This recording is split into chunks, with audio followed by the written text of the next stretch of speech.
नजर डालेंगे खेलों के मैदान पर। कौमी हॉकी टीम का वर्ल्ड कप में क्वालिफाई करने का मिशन। मिस्र में क्वालिफाइंग राउंड के सेमीफाइनल में पाकिस्तानी टीम का आज जापान से मुकाबला होगा। सेमीफाइनल में जीत की सूरत में पाकिस्तानी टीम वर्ल्ड कप के लिए क्वालिफाई कर जाएगी। हार की सूरत में तीसरे पोजीशन का मैच खेलना पड़ेगा। कौमी हॉकी टीम के कप्तान अमाद बट सेमीफाइनल में अच्छी कारकर्दगी दिखाने के लिए पुरुम्मीद हैं।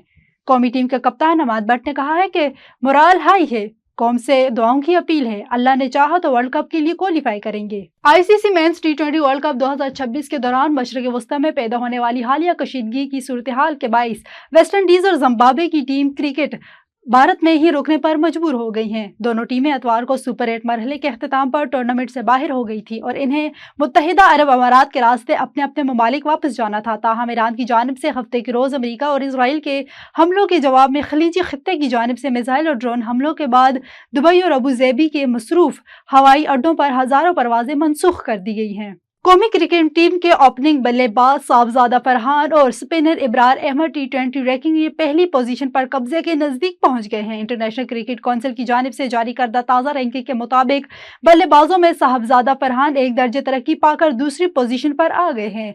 साइम अयूब और बाबर आजम एक एक दर्जे तंजीली से बाला तरतीब 35वें और 37वें पोजीशन पर चले गए हैं।